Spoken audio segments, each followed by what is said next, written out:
On dirait le début d'une histoire drôle. Il était une fois un Allemand, un Français, un Belge, un Italien, un Luxembourgeois et un Hollandais qui ont une envie de se mettre sur le même bateau.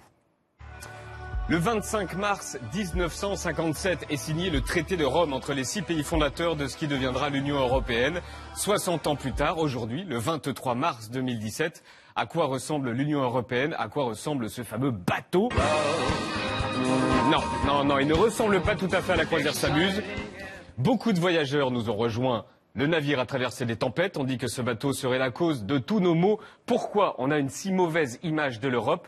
Pour l'anniversaire du traité de Rome et pour faire un gros point, on a eu envie de recevoir l'un des meilleurs journalistes français, un Européen convaincu, correspondant à Bruxelles pour le journal Libération. Voici Jean Quatremer.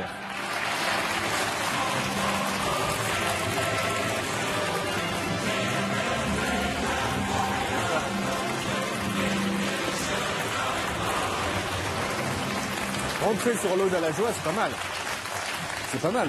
C'est pas mal, c'est assez impressionnant, je dois dire. Et être présenté comme le meilleur journaliste, c'est cool, je me sens détendu. J'ai dit un des meilleurs. Non, presque le meilleur. Bon, d'accord. Non, vous avez été... non, c'est bien. Mais il faut toujours flatter un journaliste, ça sert toujours. C'est bien. Bienvenue sur le plateau de Quotidien, on est heureux de vous recevoir, car quand on vous lit, tout paraît simple sur l'Europe. On va être pédago, car l'un des problèmes de l'Europe, c'est que c'est compliqué et que très vite on est largué. Je pense que 90% des gens ne savent pas la différence entre ce qui se passe à Strasbourg et ce qui se passe à Bruxelles. Donc c'est dire. Vous êtes né la même année que le traité de Rome, en 1957. Est-ce que vous êtes dans le même état que l'Europe? Je suis né un peu plus tard, justement. Moi, je suis post-traité de Rome et post-Spoutnik, ce qui fait de moi quasiment un jeune homme. Et non, vous voyez, vous êtes en forme. Non, mais regardez, l'Europe se porte bien. D'accord. Ok. Mais ça sans lifting, sans rien. Très bien, mais elle est dans cet état-là, l'Europe? Moins bien, hélas. Moins bien. Elle vient de perdre un membre. Avec le Brexit. Oui, le week-end prochain, oui. Voilà. Les Français connaissent-ils bien l'Europe et son histoire, et notamment son acte fondateur? C'est quoi le traité de Rome? C'est quoi le traité de Rome? C'est quoi le traité de Rome? Voici la plupart des réponses qu'on a entendues. Franchement, je sais pas du tout. J'en sais rien. Je me souviens absolument pas. Je sais pas du tout. Je sais pas du tout. Je ne sais plus. Franchement, je m'en rappelle plus. Je ne sais pas. J'en sais rien. J'ai entendu parler, mais j'ai oublié. Aucune idée de ce que c'est le traité de Rome, désolé. Voici le monsieur qui sauve l'honneur. C'est quoi le traité de Rome? Ah bah, le traité de Rome, je connais. C'est 1957. C'est le traité qui a été conclu entre les 6 pays pour créer un marché commun. À l'époque, c'était un marché commun. Il n'y a pas encore la communauté économique européenne. Enfin, c'était l'embryon de la communauté économique européenne. Et comme on est un peu fourbe, on a aussi posé cette question. À votre avis, ça a été signé où, le traité de Rome? À Rome? Mais non, c'est une question piège, je pense. À Bruxelles, non? À Paris? Non? En Allemagne? En Espagne? C'est pas trop garçon. Oh, c'est mon On peut lui demander? À ton avis, ça a été signé où, le traité de Rome? À Rome? Ah ouais, à Rome, oui, d'accord, à Rome. Ah oui. Quand on dit c'est super l'Europe, on nous répond migrants, chômage, délocalisation, euro, baguette trop chère, parlement incompétent. On nous dit l'Europe est ultra-libérale, vendue aux entreprises contre le peuple. Est-ce que tout est faux? Tout n'est pas faux. Je veux dire que les eurosceptiques et les europhobes appuient souvent là où ça fait mal. Alors parfois ils mentent. Je veux dire, une des grandes spécialistes des mensonges, c'est Marine Le Pen, mais c'est aussi Jean-Luc Mélenchon, hein, qui à peu près raconte n'importe quoi sur l'Europe. Tout est de la faute à l'Europe. Quelque chose va mal. Par exemple, le téléphone là qui vient de tomber à côté de nous, c'est la faute à l'Europe. Voilà, exactement. Il pleut, c'est la faute à l'Europe, etc. C'est très facile. Mais il y a une partie aussi de ce qu'ils disent, par exemple sur la Commission européenne, sur une certaine forme d'ultralibéralisme entre guillemets, qui n'est pas faux. C'est-à-dire que tout n'est pas à prendre tel que en Europe. Alors le problème du débat européen aujourd'hui, c'est que c'est tout noir ou tout blanc. Et il n'y a pas de gris. Or, l'Europe, c'est comme la France, c'est gris. Il y a des choses qui sont bien, des choses qui sont mal, des choses qui sont moyennes, et c'est comme ça. Or, ce qui est fascinant dans le débat européen, c'est que quand ça va mal, ou quand il y a des reproches à faire, on dit il faut supprimer l'Europe, il faut passer à autre chose. Est-ce que vous avez déjà entendu quelqu'un qui critique la politique du gouvernement Hollande, par exemple, dire il faut finir avec la France et revenir aux anciennes régions, par exemple? Personne ne veut en finir avec la France. Il n'y a pas cette légitimité au niveau européen. C'est-à-dire on considère que l'Europe, ça va mal, on la détruit. Et quand on dit que 80% des lois françaises sont imposées par Bruxelles, c'est vrai ou faux?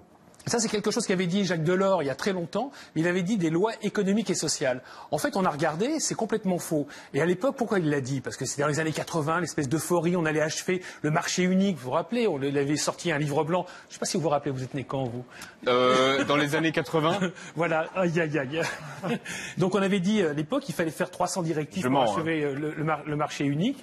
Et donc, on avait l'impression qu'on allait construire une fédération européenne. On n'est toujours pas là.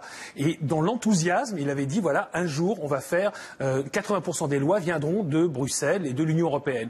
En réalité, quand on regarde aujourd'hui... C'est vrai ou faux? Non, c'est totalement faux. Aujourd'hui, en France, par exemple, c'est 12% des lois françaises qui sont d'origine européenne. Tout ce qui est, par exemple, budgétaire, c'est la France qui décide. C'est pas l'Europe qui décide. Il n'y a pas de budget européen. Le budget européen, c'est 1% du PIB européen. Donc, évidemment, tout se passe en France. En réalité, quand on dit que c'est Bruxelles qui décide, c'est pour mieux se déresponsabiliser soi-même. Qu'est-ce que font les États? C'est qu'en règle générale, quand ils décident une chose à Bruxelles, ils rentrent ici et puis ils disent de toute façon, moi si j'avais été tout seul, ça serait mieux passé sans l'Europe. Si tout se passe mal, c'est à cause de l'Europe. Donc je dirais que les États ont une tendance, si vous voulez, à communautariser, donc à européaniser, si vous voulez, les échecs nationaux. Tout ce qui va mal, c'est l'Europe. Marine Le Pen, Jean-Luc Mélenchon, mais aussi François Hollande, et à nationaliser les succès européens. Airbus, vous savez, vous pensez que c'est français, vous? On va en parler de Airbus. Voilà, Ariane Espace, etc. Pour les gens, c'est français. Eh ben, c'est pas français, c'est européen. Raconter l'histoire de l'Union européenne depuis le traité de Rome, c'est résumer 60 ans d'histoire en 2 minutes. Agathe Gros a essayé. J'ai rassemblé quelques images qui, je crois, nous permettront de mieux nous comprendre.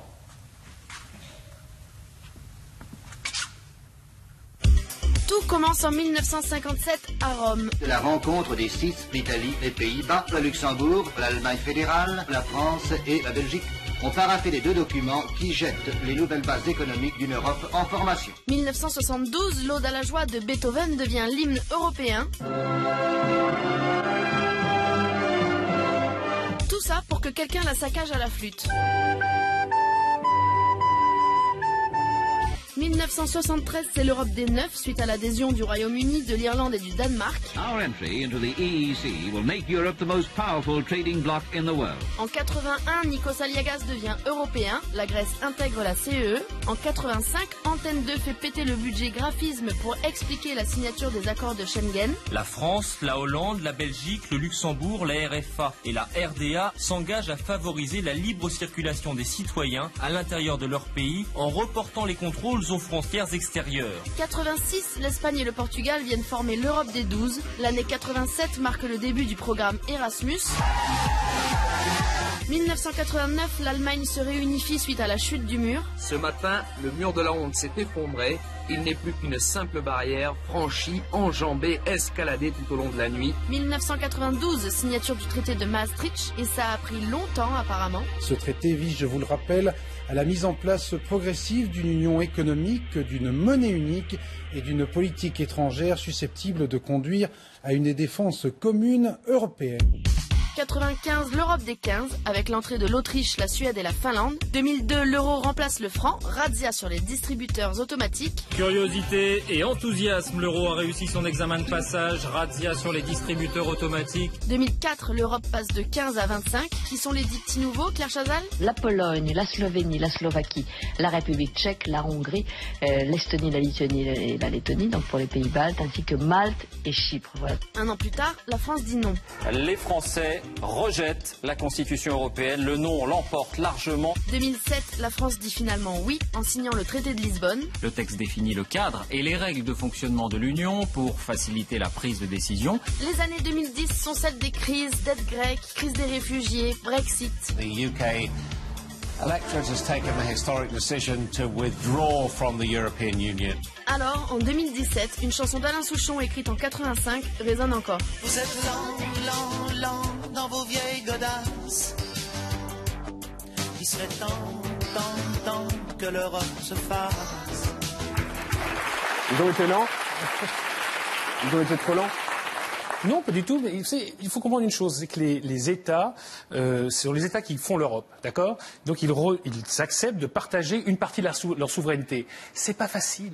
C'est renoncer à quelque chose qu'on a, c'est un peu comme les avantages acquis en France, si vous voulez. On n'y renonce pas. Eh bien, les États, c'est la même chose. Donc ils partagent quand ils y sont obligés. Et à chaque fois qu'il y a une crise, ils disent tout seul, on ne va pas y arriver. La crise des réfugiés, par exemple, on ne va pas y arriver. Peut-être qu'en agissant ensemble, là, on va réussir à régler le problème. Et c'est comme ça qu'on a fait l'Europe. C'est petit à petit. Vous publiez un livre qui sort le même jour que le déclenchement du Brexit, le 29 mars. Le livre s'appelle « Les salauds de l'Europe et les salauds ». C'est qui ? Un peu tout le monde. Donc, comme je l'ai dit, les eurosceptiques, les europhobes, mais aussi ceux qui font cette Europe qui est insatisfaisante. Un exemple. Tout le monde reproche l'absence de démocratie en Europe. Effectivement, vous apercevez par exemple la zone euro qui regroupe 19 pays des 27. 19 pays qui ont l'euro, c'est pas simple, encore une fois, l'Europe des géométries variables. Au sein de cette zone euro, il n'y a pas de parlement de la zone euro. Effectivement, personne ne contrôle les décisions qui sont prises par la Commission et par les ministres des Finances. Ils décident pour nous quelles vont être les contraintes budgétaires. Donc il en faudra un autre. Et non, il faudrait effectivement un parlement de la zone euro qui contrôle, que les citoyens puissent contrôler. Ou alors une partie, par exemple, du Parlement européen. C'est ce que propose Thomas Piketty. C'est ce que propose notamment, effectivement, Thomas Piketty, mais un certain nombre de gens. Les Allemands, depuis des années. Non, mais ça va être encore plus compliqué. Non, simplement, le Parlement européen contrôle la Commission et les ministres des Finances, uniquement ceux qui sont membres de la zone euro. Je ne comprends pas. Le Parlement européen, c'est les 28. Vous pouvez dire, les députés européens qui représentent les 19 pays membres de la zone euro, ceux-là vont contrôler les ministres des Finances de la zone euro. Ça paraît logique. Oui, on va pas demander aux Polonais. Plutôt que Oui, il faudrait que tout le monde entre dans la zone euro, ou alors virer carrément l'Union européenne, ceux qui ne sont pas dans la zone euro. Non, c'est ce qu'on appelle, il y a des vitesses différenciées, il y a des cercles concentriques à l'intérieur, et il y a les 19. Mais pourquoi est-ce qu'on ne fait pas ce Parlement de la zone euro? Pourquoi est-ce qu'il n'y a pas de contrôle démocratique? C'est le grand truc de Jean-Luc Mélenchon. Oui, il n'y a pas de contrôle démocratique. Mais pourquoi? Mais parce que la France ne veut pas. La France a toujours Vous n'aimez refusé. pas Mélenchon, hein? Non, mais Mélenchon ou Marine Le Pen. Moi, les europhobes, j'ai un peu de mal. Mais en plus, ils sont de mauvaise foi. Pourquoi est-ce qu'il n'y a pas de contrôle démocratique dans la zone euro? Ou pourquoi le contrôle démocratique au niveau de l'Union européenne est insuffisant? Mais parce que la France a toujours refusé que qu'il y ait un Parlement de la zone euro ou qu'il y ait un vrai contrôle démocratique. À chaque fois qu'il y a eu des progrès dans la démocratisation de la zone euro, c'est parce que les Allemands, qui eux sont très démocratiques, sont devenus très démocratiques parce qu'ils ont appris le prix de l'absence de démocratie dans leur chair et dans leur sang, ainsi que dans le nôtre. Et donc, ils ont exigé qu'il y ait un contrôle démocratique. Mais la France bloque actuellement pour qu'il y ait un contrôle de la zone euro. Et c'est un problème. C'est-à-dire qu'aujourd'hui, les questions budgétaires, personne ne les contrôle. Et pourquoi elle bloque? En 2 mots. Mais tout simplement parce que la France n'aime pas ses parlementaires, n'aime pas le Parlement. Nous, on aime avoir un président élu, donc un roi élu, pendant 5 ans qui décide de tout. Regardez aujourd'hui la haine qu'il y a chez les gens vis-à-vis des politiciens. On n'aime pas les politiciens, on n'aime pas les députés. On aime avoir un président qui a tous les pouvoirs. Et c'est pour cela qu'on n'aime pas avoir un Parlement. Ils font rien pour être aimés.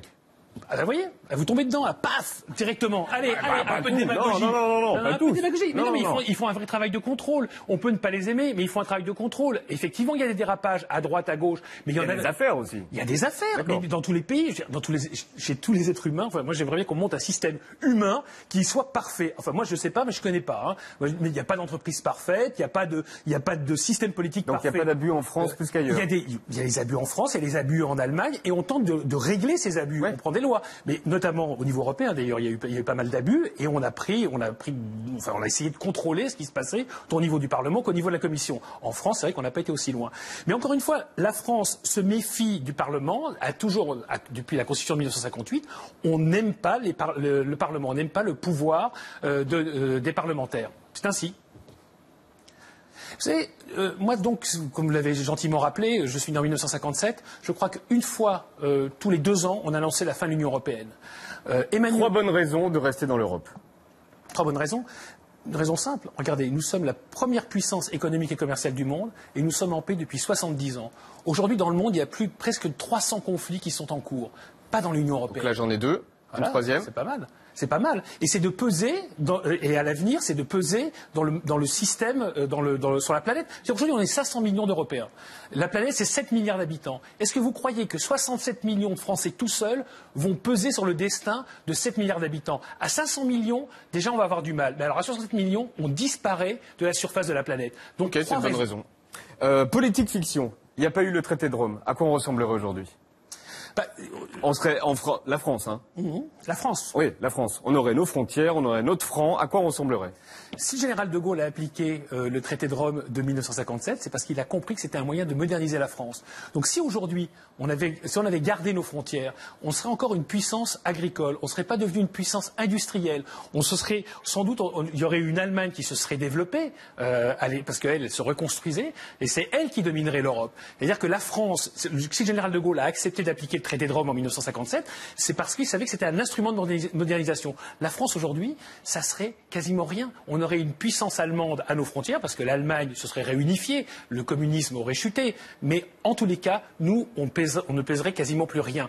Si la France aujourd'hui pèse dans le monde, c'est à travers l'Europe. L'Europe est un moyen pour nous de faire valoir notre influence. C'est quelque chose qu'on ne comprend pas. On croit que la France seule va y arriver. Mais c'est pas vrai. Il faut qu'on arrête de faire prendre des vessies pour des lanternes aux gens. Et c'est parce que nous représentons une puissance de 500 millions de personnes, de 28 États membres, bientôt 27 États membres, que aujourd'hui on nous écoute à Washington, on nous écoute à Pékin, on nous écoute dans le reste du monde. Vous savez, le modèle européen, il attire tout le monde. Quand j'entends les gens se plaindre, quand j'entends les gens dire oui, regardez, on a du chômage, etc. Vous savez, si on était si malheureux que ça, s'il y avait des problèmes économiques aussi graves que c'est qu'il y a dans le reste du monde, les flux d'immigration, ça ne serait pas d'Afrique ou du Moyen-Orient vers l'Europe, ça serait de l'Europe vers l'extérieur. Aux dernières nouvelles, je n'ai pas entendu parler de flux d'émigration vers les pays tiers. Jamais. On va parler de la présidentielle. On va écouter ce que disent les 11 candidats à la présidentielle. L'Union européenne est en déliquescence, elle craque de partout. Nous, on est contre l'Union européenne, on est pour la détruire, on est pour une Europe des peuples. L'Europe, pour les Français, on la change ou on la quitte. Cette prison des peuples qui est devenue l'Union européenne à 28, dont tout le monde sait, même nous responsables, qu'elle est absolument ingérable. Je ne pense pas que ce soit en sortant des traités européens que les travailleurs réussiront à obtenir de meilleurs salaires. Il va falloir démanteler cette Union européenne qui ne marche pas. On a l'habitude de dire que la France a toujours une querelle d'avance. La querelle, c'est l'Europe. L'Europe, c'est mal fait, c'est à refaire. L'Europe est en train d'aller droit dans le mur. Elle a été incapable de régler la crise des réfugiés. Il y a au cœur de l'Europe une triple promesse. Une promesse de paix, une promesse de prospérité et une promesse de liberté. Moi, je ne renonce pas. Je ne veux pas être de la génération des dirigeants politiques européens qui ont permis la dislocation du projet européen. Il nous reste 20 secondes. La majorité des candidats à la présidentielle est eurosceptique. Mais c'est 20 secondes. Mais c'est extraordinaire quand on entend dire que c'est l'Union européenne, ça serait l'UE-RSS, la prison des peuples. Je veux dire, les Britanniques viennent de démontrer que c'est pas une prison. Si c'était la prison des peuples, Bruxelles aurait envoyé ses chars et ses policiers à Londres pour les retenir. C'est pas ce qui s'est passé. Donc il faut arrêter avec ce délire. Et qui fait l'Europe aujourd'hui? Ce sont les États. Qui décide de tout en Europe? Ce sont les États. Ils décident à l'unanimité au sein du Conseil européen des chefs d'État et de gouvernement. C'est eux qui décident. Donc si l'Europe est imparfaite, comme le dit M. Fillon et d'autres, c'est de leur faute. Parce que c'est toujours eux qui sont à l'origine des lois européennes et à la réception parce qu'ils doivent les transcrire dans leur droit national. Donc l'Europe, elle est mal faite, elle est à l'image des États. Merci les États.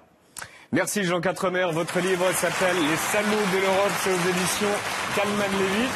Et ça sort le 29, le jour du Brexit. Merci d'être venu sur le plateau de Quotidien. L'hymne européen s'appelle L'Aude à la joie, c'est ce qu'on entend en ce moment.